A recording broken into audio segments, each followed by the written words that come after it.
Hello everyone, welcome to my another blog. আপনারা সবাই কেমন আছেন? আশা করব সবাই অনেক বেশি ভালো আছেন, আমিও ভালো আছি। তো সকাল সকাল ঘুম থেকে উঠেই দেখি যে আমার ছেলে জামা কাপড় নিয়ে বসে আছে, তার জামা কাপড়গুলো গুছাচ্ছে। খুব ব্যস্ত মানুষ, সে খুব কাজের মানুষ, তাকে খুব কাজ করতে হবে। তো সকাল সকাল উঠেই সে কাজ শুরু করে দিয়েছে। তো যাই হোক, তারপরে আজকে আমার মনটা বেশি একটা ভালো নেই, কারণ আজকে জন্মাষ্টমী। আমি জন্মাষ্টমীতে থাকতে পারবো না, কারণ হচ্ছে আমার দাঁতে প্রচুর ব্যথা, গত 1 উইক ধরেই ছিল। অ্যাজ আমি বলেছি আগের ব্লগে যে আমার দাঁত নিয়ে আমি খুব ভুগছি, বাট আসলে ভয়ে আমি ডক্টরের কাছে যাচ্ছিলাম না। তো আজকে আমাকে যেতেই হবে, দ্যাটস ওয়াই আমি আর থাকতে পারিনি জন্মাষ্টমীটা। তো এখানে আমি রান্নাঘরে এসে দেখি একদম এলাহি কাণ্ড। এখানে মানে অনেক অনেক আয়োজন হয়েছে, এখানে অনেক ধরনের কালারফুল ভেজেস দেখছি আমি, খুবই ভালো লাগছিল দেখতে। মিষ্টি কুমড়ার সাইজটা একটু বেশি বড়, তাই না? আপনারা কে কে এই ধরনের বড় মিষ্টি কুমড়া দেখে থাকেন আমাকে কমেন্টে অবশ্যই জানাবেন। তো যাই হোক, এখানে আমি দেখি যে অনেক কিছু আছে, তাল, আম, কলা, পেঁপে, বেগুন, কচু, মানে কিছু বাদ নেই আর। কারণ মা হচ্ছে জন্মাষ্টমীর পরের দিন সবসময় প্রতি বছরই ভোগ লাগিয়ে থাকে, তো দ্যাটস ওয়াই এত কিছু আগে থেকে অ্যারেঞ্জ করা আছে আর কি। তো তারপর দেখলাম যে মা এখানে গোপালকে অভিষেক করানোর জন্য সবকিছু রেডি করে নিচ্ছে। কাঁচা দুধ, ডাবের জল, ঘি, মধু, হরিতকি, তিল সবকিছু রেডি করে নিচ্ছে। আর এখানে মা স্নান টান করে একদম ফ্রেশ হয়ে আছে। তো অভিষেক করানোর জন্য প্রথমেই যা করেছে, একটা পাত্রে 108টা তুলসী পাতা দিয়ে সাজিয়ে নিয়েছে। তো ওখানে গোপালকে বসাবে, তারপর গোপালের অভিষেক করবে, তারপর ওখানে গোপালকে স্নান করাবে। তার জন্য গোপালকে মা আগে থেকে ড্রেস খুলে একদম সুন্দর করে রেডি করে নিচ্ছে।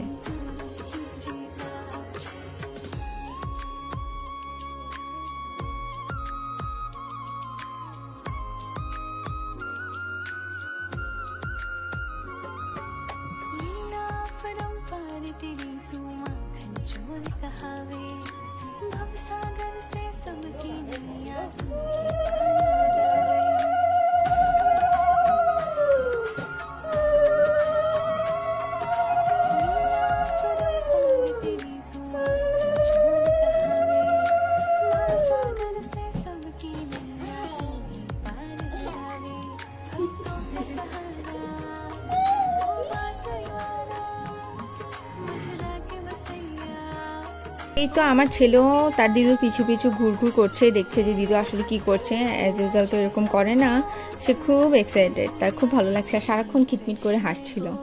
তো এই তো মার অভিষেক করানো শেষ, এখন এখানে গোপালকে স্নান করাবে, স্নান করিয়ে নিচ্ছে। আমার ছেলেও পিছু পিছু ঘুরছিল, তো পরে মা বললো যে আয় ঠিক আছে, তোকে দিয়েও স্নান করিয়ে দিই গোপালকে। কিন্তু দুঃখের বিষয় এটা যে এবার আমার আর আসলে স্নান করানো হয়নি, কিছুই করানো হয়নি। জন্মাষ্টমীর উপবাসও আমি থাকতে পারলাম না। যাই হোক, ভগবানের যদি ইচ্ছা হয় তাহলে পরের বার আমি অবশ্যই রাখবো, সে আশাই করছি আর কি।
তো আসলে যেহেতু শরীর খারাপ, আমাকে ডক্টর দেখাতেই হবে। অ্যাজ আমি বলছিলাম যে আমার আসলে খুব বেশি দাঁতে ব্যথা ছিল, আমি প্রসাদ খেয়ে অলরেডি বেরিয়ে পড়েছি বাসা থেকে।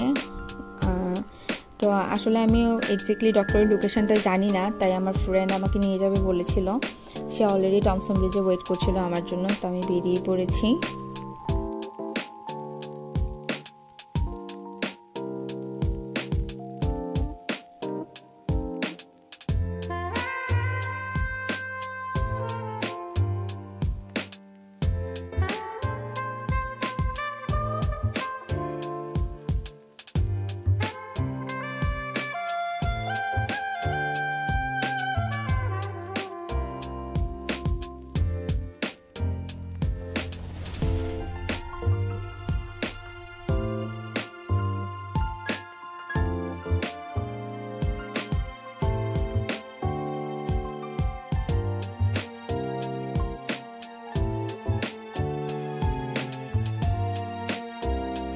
তো অলমোস্ট আমি চলে এসেছি। এখানে আমি দাঁড়িয়ে দাঁড়িয়ে ওয়েট করছি আর ফ্রেন্ডের জন্য দেখছিলাম আকাশটা সুন্দর নীল মধ্যে সাদা মেঘ, তাই না? আর আমি আর আমার বোন এখানে অলরেডি চলে এসেছি। তো ডক্টরের জন্য ওয়েট করছি, সিরিয়ালের জন্য ওয়েট করছি। তো আমার বোন আমাকে বুঝেছিল তো নার্ভাস হওয়ার কিছু নেই, কিন্তু আমি আসলে ভিতরে ভিতরে সত্যি ভয় পাচ্ছিলাম, দাঁত বলে কথা। তো আসলে আমার দাঁতের অবস্থা যা ডক্টর বললো যে আমার বাকি 3টা আক্কেল দাঁত ঠিক আছে, এই দাঁতটা হয়তো বা ফেলে দিতে হবে। তো আমাকে একটা এক্সরে করতে বললো। এখানে আমি ওয়েট করছি এক্সরে করে রিপোর্টের জন্য। তো দেখা যাক এক্সরে কি আসে রিপোর্ট। তো এই তো আমার এক্সরে রিপোর্ট এসেছে, যা তা হচ্ছে আমাকে আসলে ওই দাঁতটা ফেলেই দিতে হবে, এটা আর রাখা পসিবল হবে না। তো বাসায় আস্তে আস্তে অলরেডি সন্ধ্যার পর হয়ে গিয়েছে। এখানে এসে দেখি মা আবার সন্ধ্যাবেলা অনেক কিছু ভোগ দিয়েছে কৃষ্ণকে।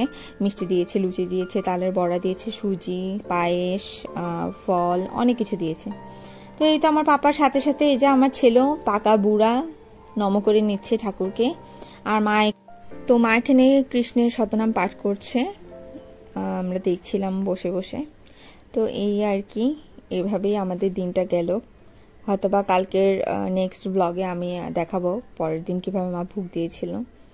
তো এই হচ্ছে আমার এক্সরে। এখানে আপনারা দেখতে পাবেন যে ডান পাশের যে দাঁতটা, আসলে এটা আমার পাশের দাঁতটার নিচে দিয়ে ঠেলছে। আসলে এটা উঠার আর জায়গা নেই, এটা সময় চলে গিয়েছে অনেক আগে, আর এইজ নেই। তো এই আর কি। তো আমার ব্লগ আজকের মতো এতটুকুই ছিল।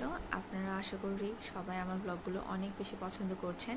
আপনারা কে কোথা থেকে দেখছেন আমাকে অবশ্যই কমেন্ট করে জানাবেন, আর আমার চ্যানেলে অবশ্যই সাবস্ক্রাইব করবেন। আমার নেক্সট ব্লগ দেখার জন্য আপনাদের আমন্ত্রণ রইল। টিল দেন আপনারা সবাই অনেক বেশি ভালো থাকবেন। And tata.